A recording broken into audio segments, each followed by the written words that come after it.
England में एक नौजवान अपनी यंग बीवी को पाकिस्तान से लेकर जब लंदन गया तो उस लड़की ने उस शोहर के साथ रहने से इनकार कर दिया, ये कहकर कि मेरा आपका कोई जोड़ नहीं है, मैं पढ़ी लिखी हूँ और आप एक अनपढ़ हो, गो कि आपके पास यूके के पेपर हैं। बहरहाल उस लड़की ने अपने हस्बैंड से अलहदगी इख्तियार करते हुए इस डर से असाइलम कर दिया कि मैं कहीं वापस डिपोर्ट ना कर दूं।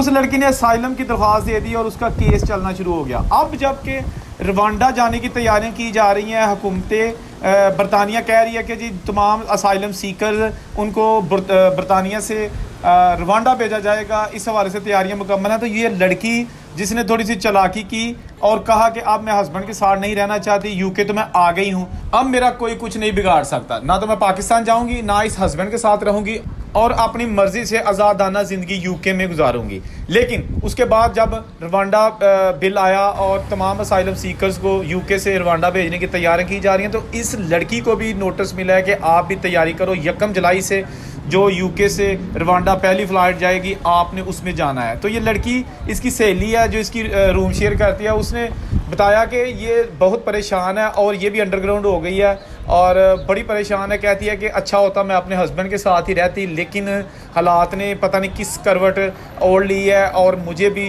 दर दर की ठोकरें खाने पर मजबूर कर दिया है। रवांडा जाकर मैं एक लड़की क्या करूँगी? मैं पढ़ी लिखी लड़की हूँ, बैंकिंग में जॉब करती थी पाकिस्तान में, मेरे घर वालों ने मेरी मर्ज़ी के बगैर इस यूके वाले लड़के के साथ शादी कर दी जिसके ऑलरेडी 2 बच्चे थे इधर यूके में, गो के उसकी तलाक हो चुकी थी गोरी से, लेकिन अभी भी 2 बच्चे थे और उनके साथ रह रहे थे।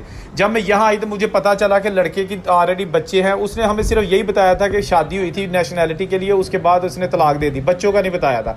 बहरहाल मैं सारे सिस्टम को अफोर्ड नहीं कर सकती थी, ज़हनी तौर पर तैयार नहीं थी, मैंने कुछ और को आपने देखा हुआ था, लेकिन यहाँ जब मैंने कुछ और देखा तो बहरहाल अब ये है कि रवांडा नहीं जाना चाहती। दोस्तों, रवांडा का थोड़ा सा मैं आपको बता दूँ कि रवांडा अफ्रीकन कंट्री है जिसके साथ युगांडा, बुरुंडी और कांगो की सरहदें लगती हैं। ये गो के खूबसूरत मुल्क है, लेकिन वहाँ पर ऑफकोर्स जॉब्स अपॉर्चुनिटी गैर मुल्कियों के लिए बहुत कम है। इसके साथ साथ जो लोग अभी यूके में गए थे फ्रांस से, क्योंकि फ्रांस से बहुत ज़्यादा लोग डंकी लगा के यूके गए थे, 1000-1200 यूरो लगते थे, तो किश्ती के ज़रिए 70-70, 80-80 लोग एक एक किश्ती में बैठ के यूरोप से यूके चले गए कि जी इंग्लिश कंट्री है, बड़ा कंट्री है, तो जाते ही हमें जो है ना वहाँ पर सहूलियात मिल जाएंगी।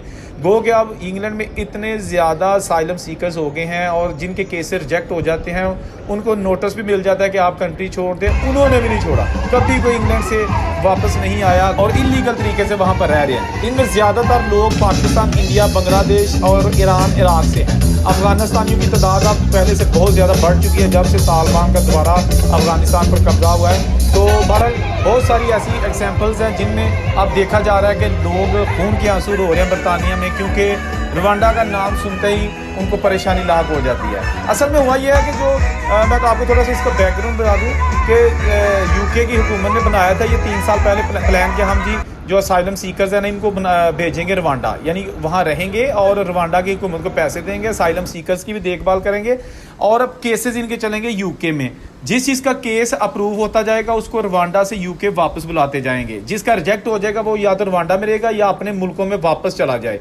तो वहाँ की सुप्रीम कोर्ट में केस किया, सुप्रीम कोर्ट ने 2 साल पहले इस केस पे स्टे दे दिया और कहा कि रवांडा ना भेजे, रवांडा सेफ कंट्री नहीं है।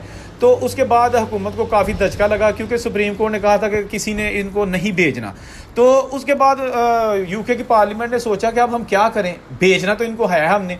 फिर उन्होंने कानून साजी कर ली, यानी कि जिस कानून के तहत सुप्रीम कोर्ट ने फैसला दिया था उन्होंने कानून ही बदल दिया। पार्लियामेंट में दोनों ही वालों ने उसको भारी अक्सरियत से कामयाब करके रिसेंटली तो कानून ही नया बना लिया जिसके तहत अब वो रवांडा जाएंगे। इस हवाले से तैयारियां भी मुकम्मल है क्योंकि 1 जुलाई ये जब ही आ रहा है, 1.5 महीने बाद पहली फ़्लाइट जो है ना वो जाएगी। इसके लिए ऋषि सुनक ने कहा है कि जी हमने तमाम इंतजाम मुकम्मल कर लिए हैं, स्टाफ जो इनको लेके जाएगा वहाँ सेट करेगा वो भी तैयार है। इसके साथ साथ जो यहाँ पे पुलिस है यूके में वो क्रैकडाउन कर रही है ताकि जो जितने भी माइग्रेंट्स हैं, असाइलम सीकर्स हैं, इलीगल हैं, उनको पकड़ा जाए, डिटेंशन सेंटर में रखा जाए और वहाँ से जो उनकी बारी आएगी चार्टर्ड तैयारी के ज़रिए उनको अफ्रीकी मुल्क रवांडा के लिए भेज दिया जाएगा। इस हवाले से रवांडा की हुकूमत ने भी कहा है कि जी जो लोग यहाँ पे आएंगे उनको हम सहूलियात देंगे, मेडिकल देंगे, इसके साथ साथ वहाँ पर उनके लिए रहाइश का इंतज़ाम भी होगा, यानी कि एक चार्म दिखाना शुरू कर दिया, क्योंकि उन्होंने यूके की हुकूमत से 370 मिलियन पाउंड्स जो है ना उसका मुआहदा किया है, 370 मिलियन पाउंड्स का।